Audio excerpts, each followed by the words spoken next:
En Navarrete madrugué inútilmente, porque por la puerta de este albergue está prohibido salir antes de las 7 de la mañana, cosa que he de reconocer me fastidiaba bastante, pero bastante más cuando al pasar al comedor me encontré, como si estuviera esperándome, con Gerard.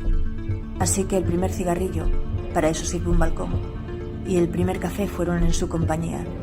Gerard no se mostraba dispuesto a renunciar a su presa, y malhumorada lo sobrellevé como pude. Luego Colin, mientras me estoy preparando los pies para irme, se baja de la litera y me dice: «Fue verdad lo que profetizabas». Me estaba confirmando que ronco. En fin, ¿y qué quería que hiciera yo? ¿Se puede uno disculpar por eso? Me disculpo antes y después, me disculpo cuantas veces. En las últimas 3 horas seguro que no había sido a mí a quien escuchó roncar, pero él, ciertamente, tenía un aspecto más demacrado que el de la tarde anterior. Creo que es un cáncer lo que lo está devorando por dentro, y que los tendones de la pierna no son su principal problema.